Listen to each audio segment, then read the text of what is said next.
you never know where the ripples may flow from your actions.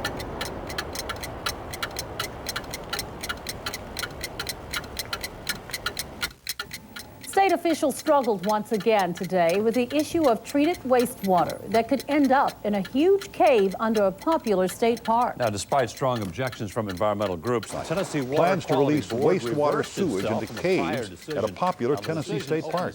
Tonight, the state is poised to make a crucial The decision. actual vote from the State Join Water us tonight Quality Board for ended in a 4-4 tie, and there are indications that the process might be challenged in The reasons court. is the state has no procedure for doing this. It was obviously made up on the fly, and it's why you saw that the board couldn't creatures will decide likely either. die It was a big because they win will not for the be little able to town. adapt to the treatment plan. A few months back, a biologist took a quick survey of life inside rumbling This battle falls. has raged on for almost 2 years. Today, an appeals court judge sided with environmentalists, ruling the city can't dump treated sewage into Dry Fork Creek. And environmental attorneys say the State Department of Environment and Conservation should have never granted Spencer permission to do so. It's a short-term victory for environmental enthusiasts and may force the city of Spencer to find another way to get rid of their sewage wastewater. The injunction is temporary. In the next 90 days, both sides have to get together.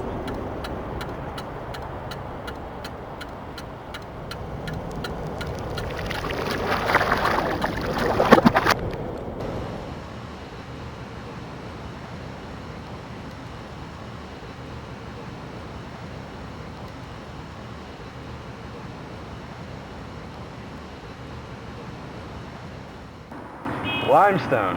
That's all you can find around here. This whole state seems to be made of limestone.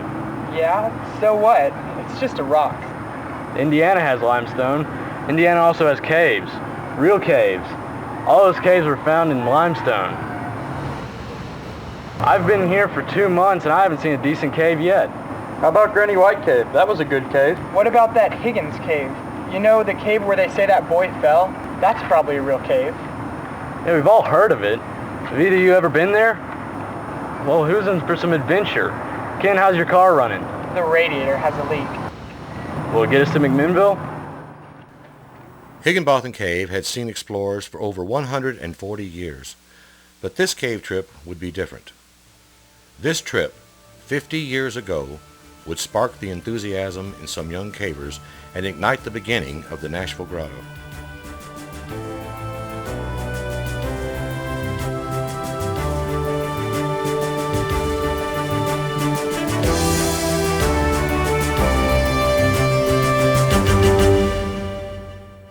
I'm Roy Davis, and Cumberland Caverns is my favorite cave. It's entangled in my heartstrings, I suppose. The mineralogy teacher at Lipscomb had mentioned this big cave near McMinnville where a boy had been killed. And we decided to go see the cave where the boy got killed, just typical teenage curiosity. And there were about 6 of us. We arrived there that night in my old disreputable car, had to ford the creek, got it stuck in the creek. It began to snow. We went into the wrong cave. We went into Little Higginbottom Cave first and spent several hours trying to find our way in before Kenny Bunning wandered out and found the real entrance. An arduous trip back to the big room. We figured we conservatively estimated it was 3 miles back there. We later learned it was a little less than a mile. You got to understand that we were really amateurs. We didn't know what we were doing. But in this trip, we had seen more cave than we'd seen anywhere else altogether, just out of our minds with excitement about it. But we never got the car out of the creek. It did start, and we were able, by pushing and shoving, to finally get the thing out and got back. I wrote my mother a 9-page letter telling her what a wonderful adventure I had found, and this was the greatest thing I'd ever seen in my life, blah, blah, blah, blah, blah. And she kept that letter. I still have that. And so it was quite an adventure, that first trip in. So they called me Katankerford for a while instead of Stanford.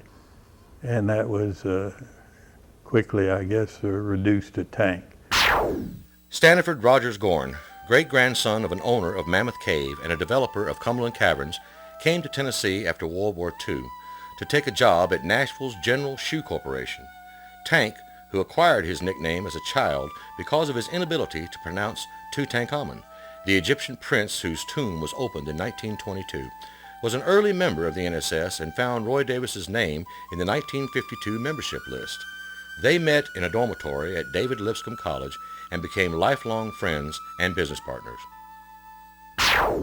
Tank was a marvel. Yeah, I heard that he was real hot on caves, and if you want to talk about caves at Lipscomb, see Roy Davis. He found my name in the membership list, and so he wanted to meet me, and I said sure, and gave him my dorm room number and waited for him to arrive, imagining that with a name like Tank, he probably was enormous. And I couldn't think what that name might mean. And I was greatly relieved when he entered and found this tall, lanky guy that was not a tank at all. He knew where the caves were, and that was important. But what was more important was he had a car with wheels, and he was willing to take these young fellers at Lipscomb. By this time there were several of us who were caving on weekends. He would take us on these outings. We left Nashville in the evening, drove down toward Chattanooga, and Tank parked the car, and he said, "The cave's up here," and led the way up through the woods on a path, and carrying a Coleman lantern. He always preferred a Coleman lantern. And we were very eager to see the cave that he was going to take us to, and hadn't seen a cave yet. And then he remarked, "You're in it." And we were astounded and looked up, and sure enough, there was a big ceiling, limestone ceiling over our heads. And we had walked into Nickajack Cave. That was before the lake, of course. And we wound up exploring it that night and then camping inside the cave that night on a ledge above the water. And this was high adventure. So Tank was Peter Pan. You know, probably all of us. Tank was involved in NSS politics.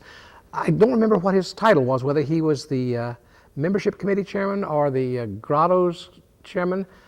I remember he was in charge of the Grotto manuals and was always sending them out, but I don't remember just what office he held. But certainly he would have encouraged us to do this. The Nashville Grotto was formed about I think the spring of my last year at Harvard. So I was away from town most of the time. Mostly what I remember is correspondence with Tank and Roy, and writing a draft constitution and perhaps bylaws, as I recall. When we decided to have one in Nashville, and I think maybe Roy and other young whippersnappers, you know, there was with a lot of ideas, maybe came up with the idea. I don't know just when we discovered that it was more fun to have Grotto meetings at homes than it was in public places, but I don't know that we ever went to Genesco except that one time. I remember the very first Nashville Grotto meeting I ever went to was in Tank Goring's home, who lived on Natchez Trace at the time, just off of Hillsborough Road. I joined the NSS in August of 1960 when I was 16, and then the Grotto was inactive at that time, and I discovered that there was one NSS member in Nashville, and his name was S.R. Goring, and he lived just a few blocks from where I lived. And so we went over to his house and found out he was a great guy, and he had this wonderful bachelor pad with books about caves. He had he showed us slides of caves. He had a stereo, and I didn't have a stereo. A lot of people didn't back then. And so he was this really cool guy, and he would tell us where the caves were. And he would give us directions to this cave or that cave, and sometimes we'd go over on a Wednesday night or a Thursday night and say, Tank, what can we do this weekend? And he'd give us this great road map on some trip to Mont Eagle or Cookville or whatever, and we'd go do it. And then we'd come back and report and tell him what we'd done and what we'd found. And it was really a, kind of a wonderland experience. But he was the one that told us about the NSS, and of course the immediate reaction was, well, whatever happened to the Grotto? And the answer basically was everybody moved off. The Grotto was started by Lipscomb students, and 4 years later, 90% of these people either graduated or left town for some reason. And so it just died off. So he suggested that I send postcards to everybody that we knew about in the Nashville area that might be interested in reforming the Grotto. So I don't even know where we got these names. We got 5 or 6 names of people, and of course some of the old people like Ken Bunning were still around. So we sent cards to all these people and said, be at Tank's house on such and such a night. And lo and behold, 5 or 6 of them showed up. And that very first night, as I recall, we elected officers and announced ourselves reactivated. And we sent in an application for a charter to the NSS, and I still have the letter that was sent back, because I was the secretary, and giving us a charter. And even though Tank had actually kept the Grotto active on paper, we were rechartered in 1961. I remember going over there. It was a very small meeting. There probably weren't 15 people at the meeting, and Tank, of course, is a very interesting character and had this Mayan statue sitting in his living room he had liberated from Guatemala when he was down there, and all kinds of other interesting things. And these people were real friendly, and we were invited to go along on the trip. We frequently met at Tank's house, and then or someone else's house if there was anybody else willing to have a meeting. And then it wasn't too long before we gravitated over to Garland Hall, the geology building at Vanderbilt. And we had the Grotto meetings there off and on for about 25 years. Happy 50th birthday, Nashville Grotto.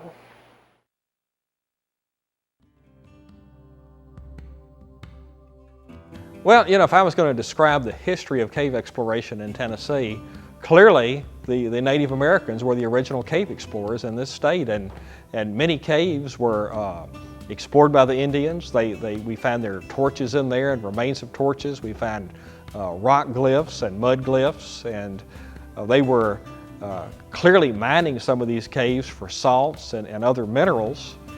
And then probably the next big push for cave exploration in Tennessee, the early settlers were mining them for saltpeter, which is the major ingredient of gunpowder. And Tennessee caves were extensively mined during the War of 1812 for saltpeter, especially Big Bone Cave. So these caves were used by all the people that lived here as long as we have records, even non-written records back to Aboriginal times. Higginbotham Cave, which is now Cumberland Caverns, is another classic example of a cave that people went to just for fun. Of course, organized caving as we know it didn't start in Middle Tennessee until the Nashville Grotto was formed in 1953. I'd be driving the pickup truck down the highway, and he'd be typing at 80 words a minute of his notes, and that became the book. I first got a hold of Barr's book out of the Nashville Public Library. One of the people in our group, Norman Morgan, brought in Barr's Caves of Tennessee. I think we were freshmen in high school when that book was published, and he brought in a copy of that, and of course there were 700 caves in there and all these wonderful maps and wonderful photographs. And although we'd already had a little interest in caves, that just tremendously stimulated our interest in caves, and we decided we were going to have to learn more about caves and how to go in them and start visiting these caves. I suppose I was always a pesky teenager, and by the time I was in college, I was still pestering Bill Hardiman for information about caves and geology and so forth. He was the state geologist of Tennessee at the time, and I visited him one day, and he asked what I thought it would take to run a cave survey of the major caves in Tennessee. Bill Davies, who eventually became NSS president, had written one for the state of West Virginia. And so in a general sense, what I produced was sort of modeled after his. We didn't try to do engineered surveys, but quick tape and compass maps to give a general idea of what the cave was like. And we figured that if it were crucial, others could do a more careful survey later, which of course many people have done. An average would have been about 3 caves a day. Sometimes we do 4 or 5 little ones. The information was gathered primarily in the summers, but then when I was in Tennessee, either temporarily or had moved back to Tennessee on a permanent basis, we gathered information on weekends throughout the year whenever the weather was suitable. None of us had driver's licenses by this time, so we were sort of limited on how far we could go.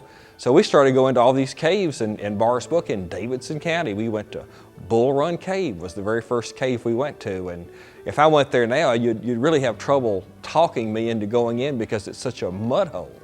But we didn't know any different, and we thought it was great. We went in, and I remember having on leather loafers and just regular clothes, no hard hat.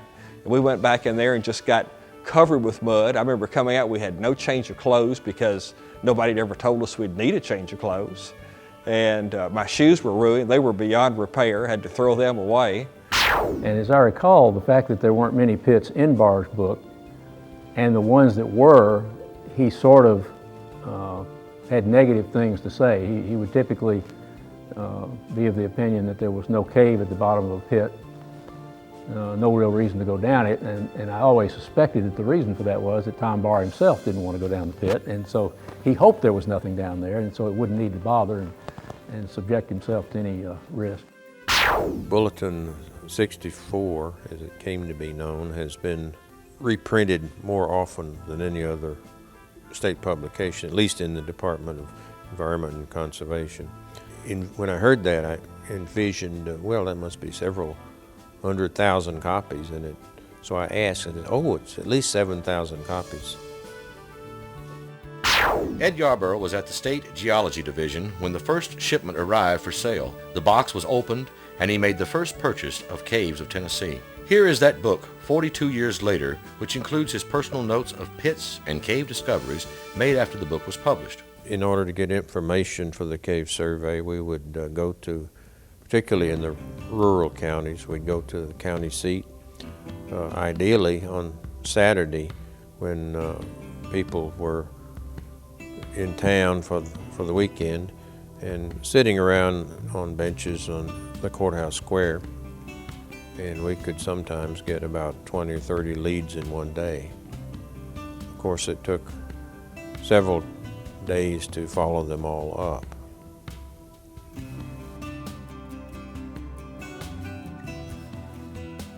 We made no money on the book. The state didn't have much of a budget at the time, but they did provide a meager salary. I think it was about $200 a month, and $1 or so a day for meals, or maybe it was $2, and 5 cents a mile if we used our own vehicles. Otherwise, a state truck which we could pick up from the state motor pool and hope that it didn't break down by the time we got home.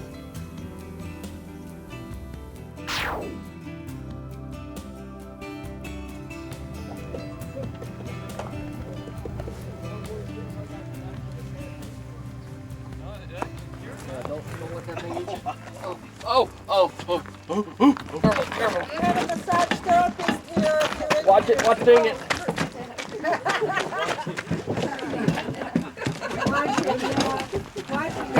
Tell the people at the gate that you're with Nashville Grotto. Okay? Bye.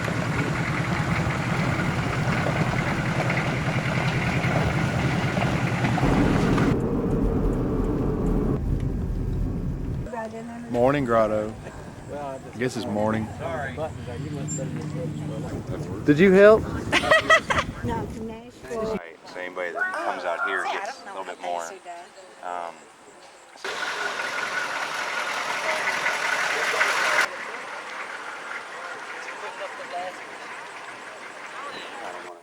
Jody, they're carrying the bathhouse out of the... It's a zoo, all right. Kid is good, man. Who cares? One of them camels.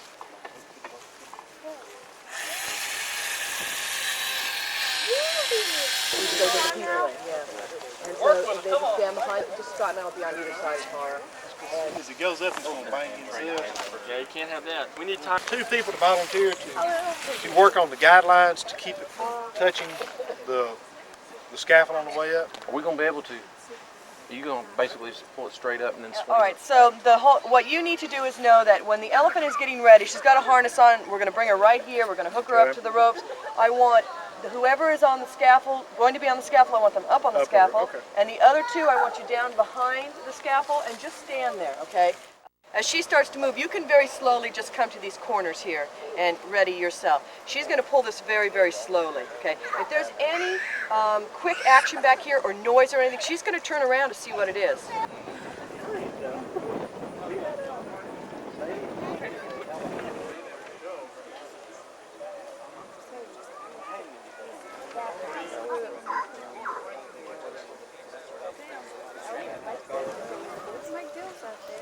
Yeah, it is.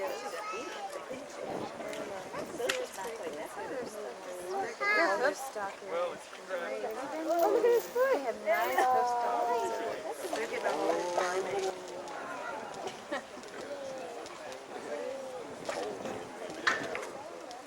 I can't see anything, Scott. You gotta go. Yeah. Keep going. Good. Whoa!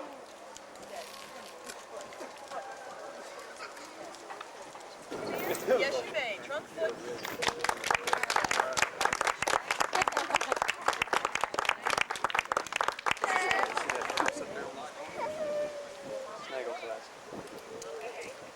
I saw a thing on elephants.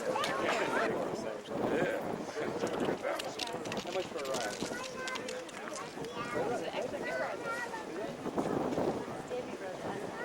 Really? Yeah. Juggling show?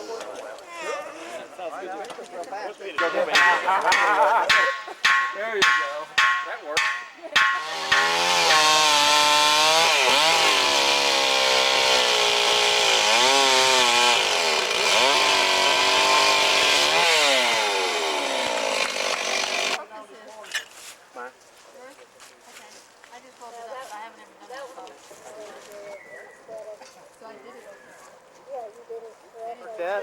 It worked out to be a good year, and hopefully we'll see about our nominations for conservation awards panning out. But yeah, we got a good start this year, and maybe we have enough.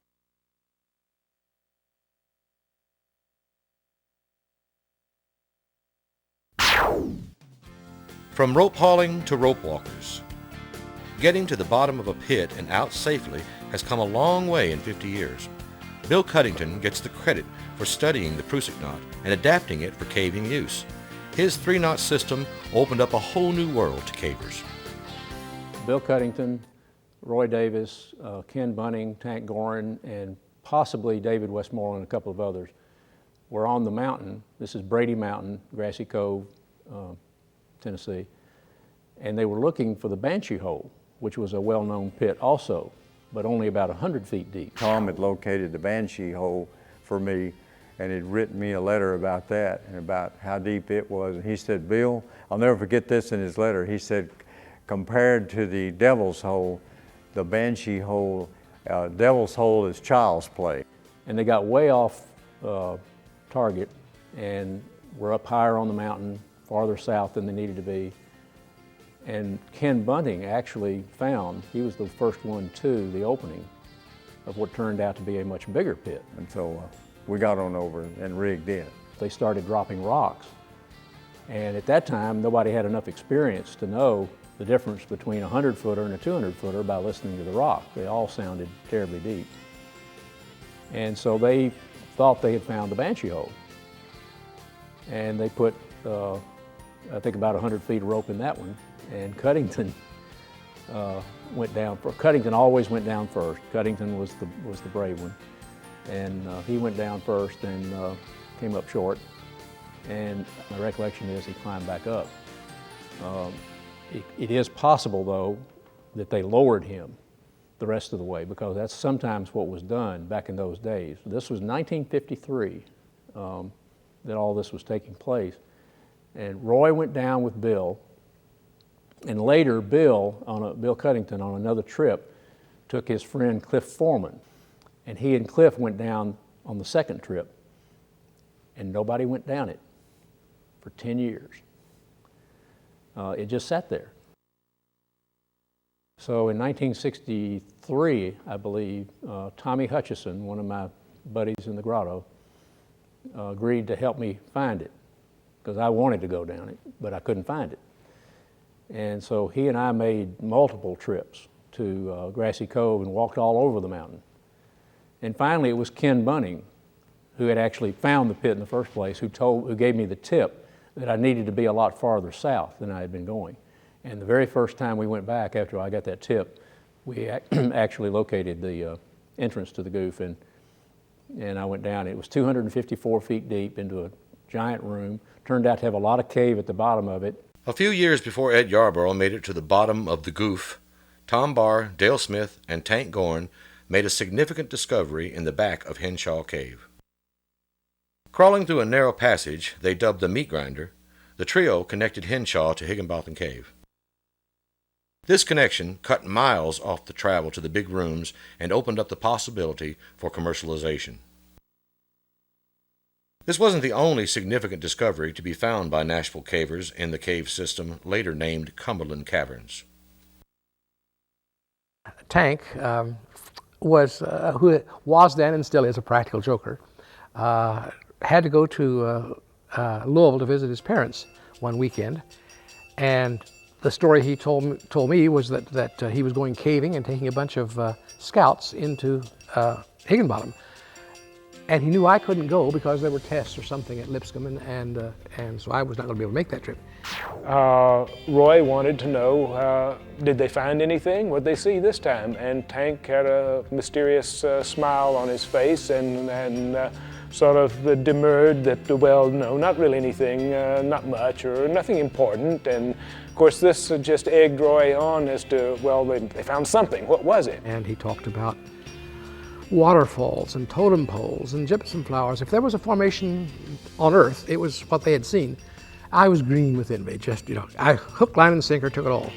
Seeing that I was believing him, he laid it on thick. Then I began to pump him for information as to where it was. Tank wouldn't tell, and he wouldn't tell, but he kept dropping little hints, and Roy kept worming it out of him. He picked the biggest room in the cave, and didn't tell me it was there, but hinted that it might be off of the roundhouse, which is the cathedral room now. And so the following weekend, the four of us went prepared to spend the rest of our lives, or whatever it took, to find Tank's discovery, which didn't exist. Roy and Albert Wyatt and David Westmoreland and Ken Bunning were out there, and they went over to the Sheila's Bower area and began looking around, and lo and behold, found the Great Extension. And we were so excited. The game was to tackle the guy in front of you, knock him down, crawl over his body, move ahead so you could make the first footprint in the virgin soil. And we'd throw the sand over our heads and scream virgin at the top of our lungs. And so it was a very scientific and sober discovery, just out of our minds with excitement. Got back to Nashville, visions of sugar plums, this was the ultimate discovery, and blah, blah, blah, blah, blah. Told Tank what we'd found. And now Tank wasn't going to have any of this. He was certain we were making it all up. And he persisted in that until we started getting pictures back from Kodak, and then he began to realize that we couldn't be making that up. Finally, we got Tank to go and look, and all he could say was, good heavens, as we led him from place to place. And so he was responsible for the discovery of that thing, and we were just puppets in his hands, I guess. Well, my version, since he's been talking, I'll talk. I hadn't discovered the Great Extension. I had never seen it, but I talked about it and described it, and they found it. And that's about what it amounted to. Well, when we were exploring in the Great Extension, and going to Virgin Cave, knew that no one had ever been there before us, but what we thought was that we were in Tank's discovery, but in a part of it he hadn't seen yet. And so we kept expecting to break into some place and see all these footprints where he and the Boy Scouts had come, and it never happened. And so he finally admitted that he had not been there. But it was an incentive. I considered it. It was a good deed, and if the interest in caves was lapsing, it was a good thing to buck them up. and much to my chagrin, it was more than I expected.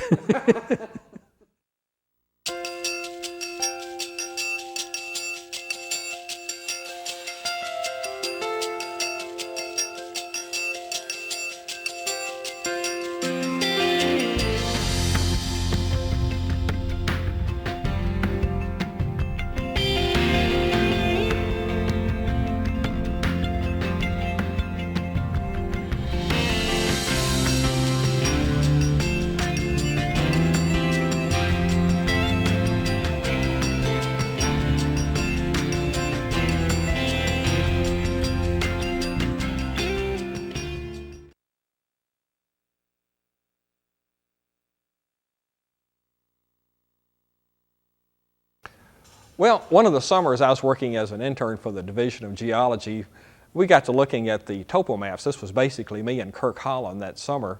And we noticed on the Lonewood Quadrangle this feature named Virgin Falls, and it showed a stream coming off the top of the Cumberland Plateau and going down the side of the mountain and disappearing into a sinkhole. So we go, well, that's got to be a cave. We go up to the top of the waterfall and we're follow the stream, and the stream's coming out of a spring, and lo and behold, right behind the spring is this cave entrance. And I don't think we had expected that, because the topographic map showed the stream coming off the mountain. So here's this nice cave entrance, and we go in, and next thing we know, we're going down giant borehole passage, which I would guess was the largest borehole passage that either Kirk or I had found by this time. I've discovered a few caves, but nothing that I would brag about. Most of my discoveries are pits. I've probably been the first one to go down a couple of dozen, maybe 30 or 40 pits of significance. Chuck Mangelsdorf will tell you that I'm good at finding caves that are very large, but not finding the large part of the cave and letting other people go in it. One of those would be the Nunley Mountain system that I located one day and wrote up and sent in to Matthews to include in his book, but all I knew was that it was a small hole that blew a lot of air. Now, the discovery of Nunley Mountain Cave came about when Larry Johnson noticed the description of Blowing Cave. I think it was in Larry Matthews' book, Description of Tennessee Cave, and said, hey, let's go check that out. I said, sure. And then that day, of course, Larry didn't show up, or for some reason or another, and me and Dave Parr and Drex Freeman went up there and talked to Mr. Savage, old gentleman lived there. He was real friendly. We went up there, found the hole, and it was blowing a gale of air out, and there was a rock in the way. And Dave managed to move that rock to one side so we could squeeze in. And we squeezed in through there, and it was like a 40-foot drop, a short distance inside into a big canyon. I think we went in that day, I believe, and we saw 3,000 or 4,000 feet of cave. And then we came out, the next weekend we came back. It was after a TCS meeting. We had a large group of people then, and went back in and explored a bunch more. Then we subsequently had many trips where we camped out in the back of the field back there, and then went on many trips. We found a lot of cave, and there one trip we found probably 5 miles of cave on one particular trip.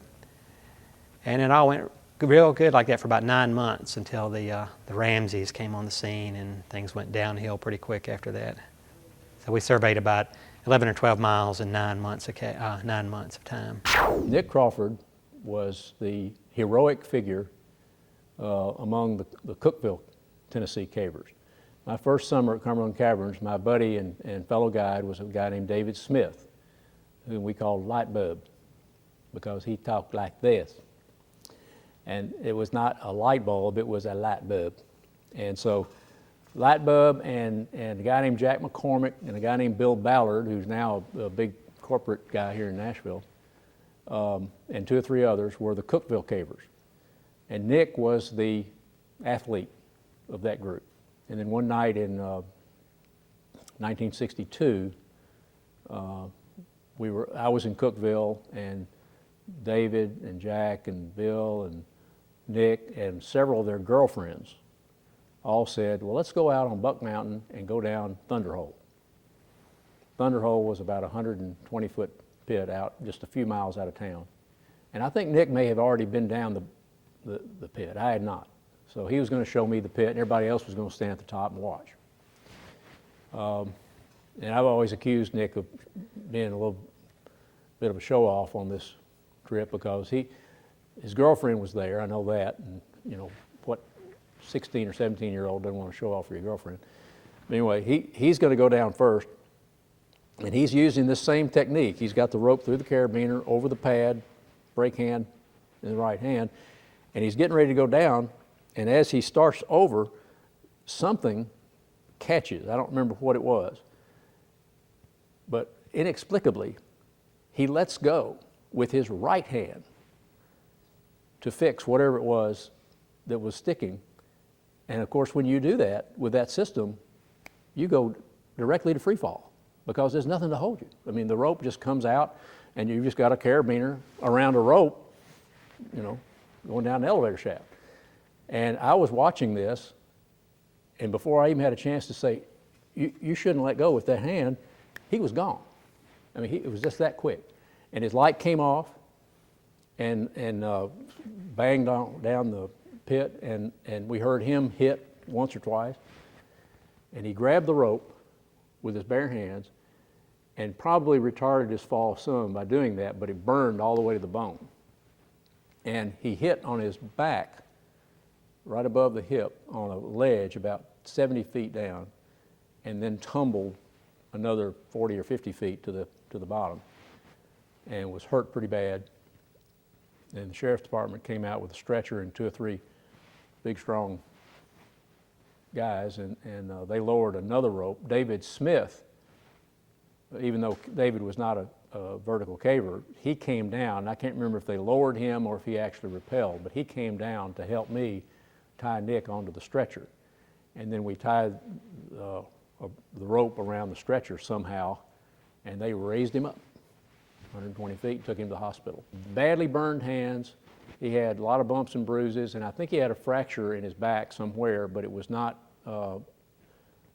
serious enough to affect the spinal cord, so he did recover fully. And he went back to caving a number of years after that and was very instrumental in the discovery of run-to-the-mill cave. He did the hydrology studies, in fact, that predicted the existence of run-to-the-mill cave before it was found. Who jumped in the Conley hole now? What? That was. Are you kidding? Nashville Grotto cavers. Yeah, one of the Grotto cavers, what, 10 years ago? Well, is he still around? Well, we're not sure. Yeah. Or is he still dangling? World's first subterranean bungee, sponsored by Earth Adventures and Stretch the Limits Bungee. You going to use the rock as a test? Yes, sir. Kodak Fun Savers have been chosen as the official camera for the Stretch the Limits.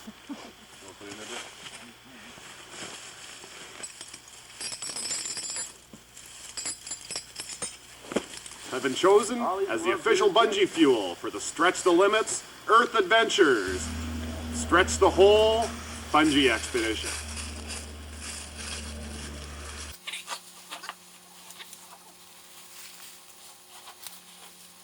Northwood Springs water has been chosen as the official water for the Stretch the Limits Earth Adventures Stretch the Hole 1992 expedition. 3, 2, 1, bungee!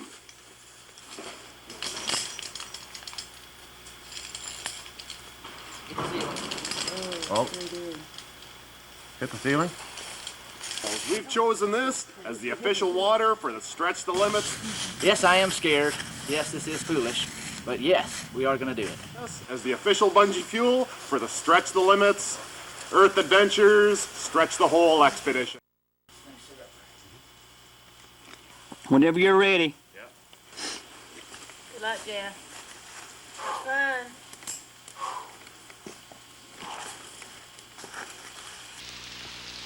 Make sure you stop swinging. Bungee. I wish I had a better camera, but I don't. 3, 2, 1, bungee!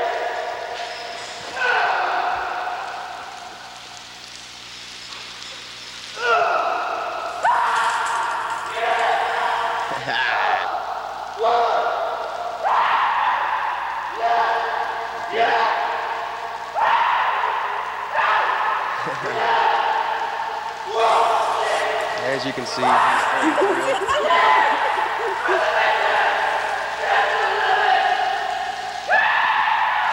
Not only is gravity a good thing, it's the law.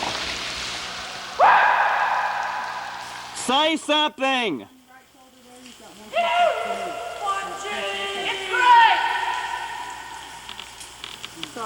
Minute Maid Orange Soda. We've chosen this as the official bungee fuel for the Stretch the Limits Earth Adventures. Stretch the Hole. I was never very excited about holes and pits and so on.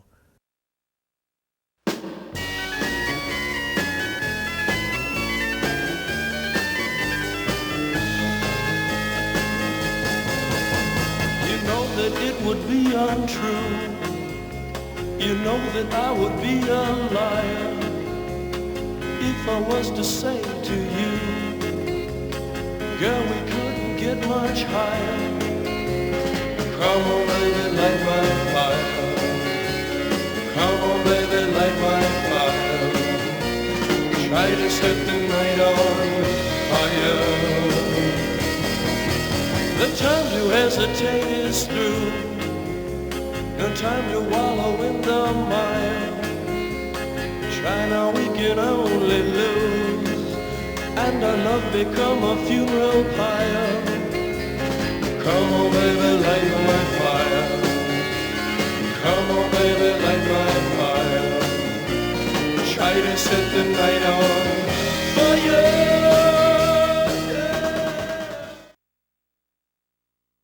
Blue Spring Cave consists of a single chamber, low, wide, and well decorated with dripstone. The single room of the cave is 60 feet wide, 6 feet high, and 500 feet long. That's the description in Barr's book. A few Grotto members became true explorers the day they followed that blowing crack in the back of the 500-foot room. Well, we were on a trip up somewhere in Upper Calf-Killer Valley, and were working on a couple sinkholes. We blasted on a couple holes and gave up. And Gerald had mentioned that there was a blow and crawl in Blue Spring Cave, so I was already interested in those type of things. So we went down to look at that, and I was the last one in the cave getting all my gear ready. And when I got in there, everybody was sitting around this little crawl except Tamara Kelly and Gary Chambers, and they were in the crawl. So I just headed in with them, and I was carrying a bag of Bang, and I was wearing a wheat lamp and a helmet. I had no idea how tiny this crawl was till I hit into it. And I ended up having to kind of spiral around upside down 2 or 3 times to fit through it. And when I got back near him, I had to chimney up to the top of the passage because it was too narrow at the bottom. And finally caught up with him. And Tamara was up ahead, past a couple of 90-degree turns that Gary and I couldn't fit past. And she was standing looking down into a trunk passage, but she couldn't get down. But then we noticed about 20 feet back before those 2 turns, there was a small hole you could look down through a few feet into that trunk passage. The first time we packed some explosives on there, maybe a pound or 2, and set them off, made a terrific noise. Thought sure that opened it up. We go back there and it kind of dusted off the rock a little bit, and that was about it. So I put about 3 pounds on there, and I think it was a little crack the next time, and I put about 5 or 6 pounds, and then it started doing it, and did that about 5 or 6 times, and finally it started crumbling enough to fall through. It was about 9:30 on a Saturday night, and I wouldn't let anybody go down. I said, we were camping out that night. I said, let's go camp out, come back in the morning when they're fresh. I had to kind of force them out, use a cattle prod and stuff to get them out of there. And we went back to camp, came back that next day and explored over a mile of big trunk cave. Whoever wanted to come help was welcome, and I brought a bunch of people to come help. Near Mega Junction, we had 3 survey crews. I think we surveyed over 2 miles that day and could have kept going. We just, well, I guess let's quit now. Sorry. Blue Spring Cave is now about 33 miles long, at least. Went from 500 feet long to about 33 miles long.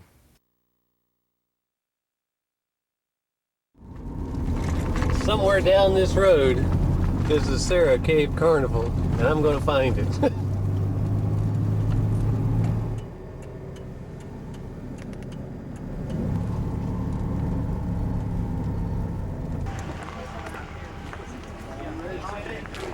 Haven't got any of it? No, Filled out got this. I filled that just out. filled that.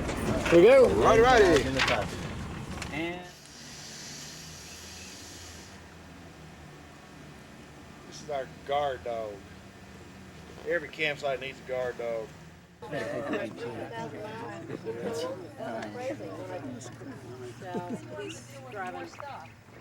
We had enough of that. Last summer we ended up driving. Oh no. Say hi to TJ. He couldn't make it. miles for the time because we know we got to do El Cap. I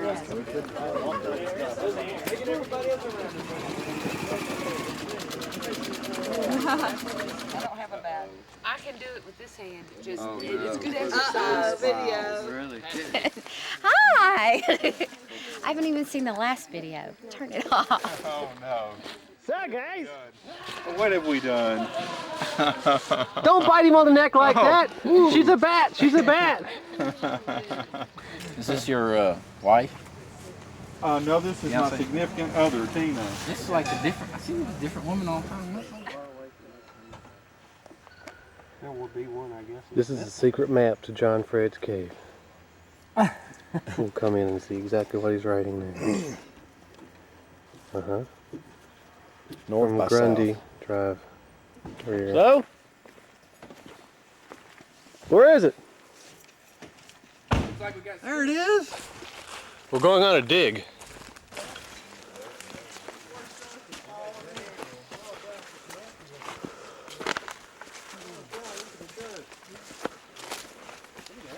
Got good air. Grunt, John, grunt. Bravo, bravo. What'd you find there, John? Oh, a little antenna wire here. Oh yeah, we'll get some FM going here. Get better reception this way. Don't want to miss my favorite show. Ooh, bag of goodies. Don't need to count. Just got to be sure to say, fire in the hole. That's a good one. It was loud. Pretty loud. Watch out the rocks. Shattered some rocks. I don't know if the one we wanted, but there's shot rock laying down in there. Sure. Man, it sounded pretty loud though. Yeah. I think it blew part of that corner off. Oh gosh, it didn't do much. We blew that corner off. We're overhanging. Well, let's send Andy down here. We don't care about him. It's got to be. And his wife doesn't either. That was a loud shot. You could feel the ground on that one. Oh, man. That's what we're worried about. That's what you're talking about. Yeah. Oh, I see now.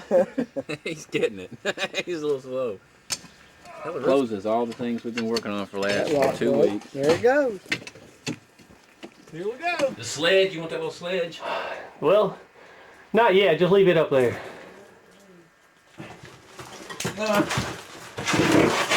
Probably not big enough for both. Welcome to your hole. But I think I can take a rock hammer and make it bigger. This is what I've been digging for right here. That's it. Kiss my ass. Oh, excuse me, camera. And this is it. That's it. That's where the air's coming from. Ooh, hello.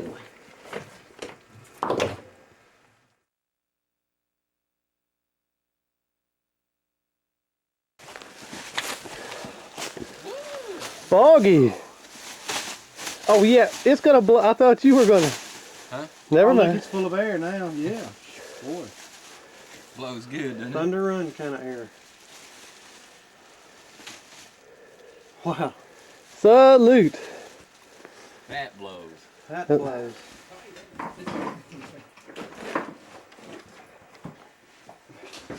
Need to show my wife that video. I need to pass a little gear here. Pass some gas? No, pass I got a little climb down up here. Oh, okay. Well, hard to say. Better than a dig. That's all for now until I recharge the batteries.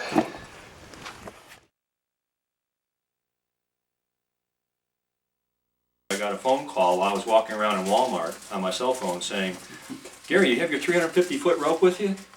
I'm like, no. He says, well, we found a 4 or 5 second pit. I'm like, no way. And I didn't believe him at first, but he was so enthused and you could just tell he was convincing, and I believed him. So I told him, well, I'll be there tomorrow, and I ran home, spent the night there, and I came out the next day with my ropes. We didn't think this is one of the biggest rooms in the state when we first went down there. We just thought, well, we're in a really big room. Bill Walter was the first person to make a comment that, you know, this is the entrance to the big one that everybody's been looking for. And it wasn't until the next trip or two that we decided to start heading north and seeing if we could hit into the river going out to the north. And the first thing we did was went down the south borehole and surveyed out that way. But actually the first thing we did is we taped the pit, and then we set a station. We started taping across. But that was the first entrance. I think it was John, then me, then Marion, and then Bill Walter. I think that's all that came down that day.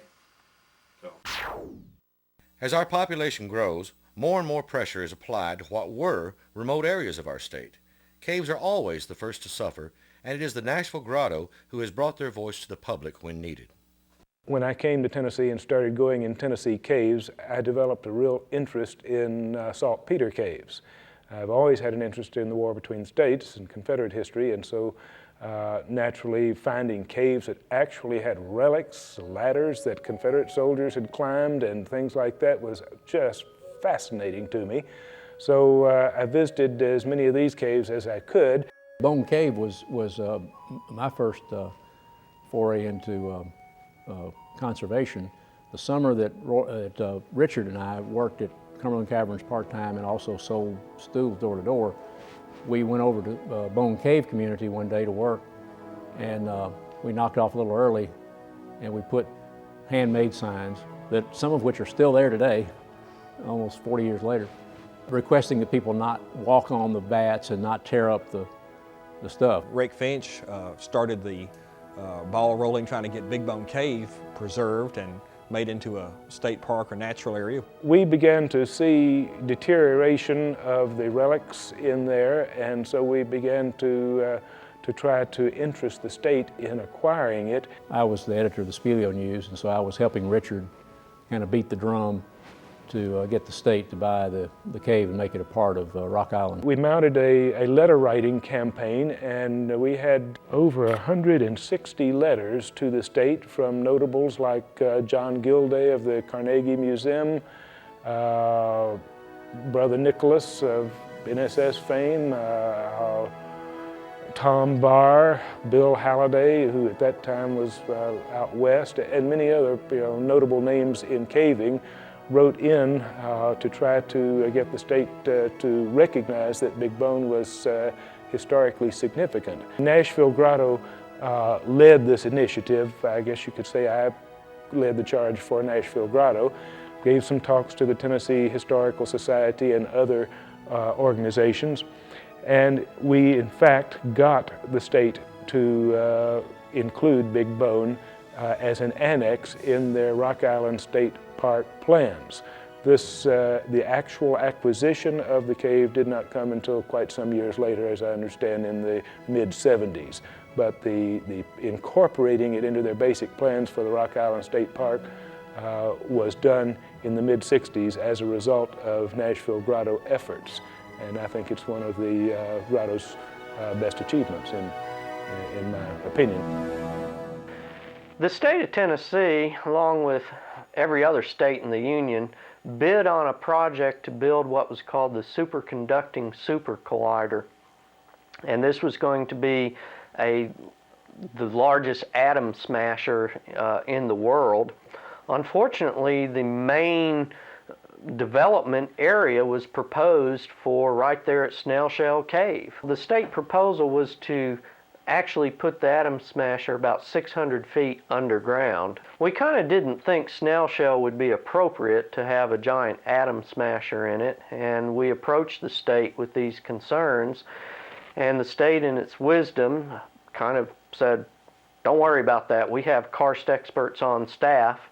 And so that began our fight to educate the state about the conditions and issues that they might have, especially if they flooded their tunnels with the river that goes through Snail Shell. So hazardous waste could conceivably get into the system, and it just wasn't well thought out or planned at first in terms of looking at how this would all work together in this karst region. Of course, Texas ended up getting the actual project, and they got a few years into building it, 2 or 3 years into building it, and then the funding ran out, and so I think Texas ended up with a large hole in the ground that cost something on the order of, I don't know. I remember, I believe it shut down in 1992, and I believe it cost $600 million just to shut the project down. In 2003, the Nashville Grotto received a certificate of merit for the effort to save Spencer Mountain Caves. Well, you know, you never know where the ripples may flow from your actions, and so my feet were put on this path back in the 1980s, and lo and behold, then around the year 2000, the state approves a proposal to dump treated sewage into Dry Fork, which would flow through a pristine, world-class cave system. And so here I am with all this hydrogeological information all the way from back in the 80s that all of a sudden becomes very pertinent. You almost always have occasional treatment plant failures, particularly in small towns where they are not able to hire rocket scientists to supervise and handle the system. So somebody's bound to make a mistake. And even an occasional lapse of treatment is going to produce a disaster in a surface stream and certainly in a cave stream. The proposed sewage treatment plant would have dumped treated sewage in the limestone gorge of Dry Fork Creek, which flows approximately 6 miles under the Spencer Mountain portion of the Cumberland Plateau. The Nashville Grotto led the successful effort to prevent the use of sinking streams for disposal of effluent. A cave trip 50 years ago sparked an interest in a young Indiana caver whose energy and enthusiasm, like the ripples from a splash, spread to his classmates and led to the formation of a grotto that continues to thrive in the 21st century.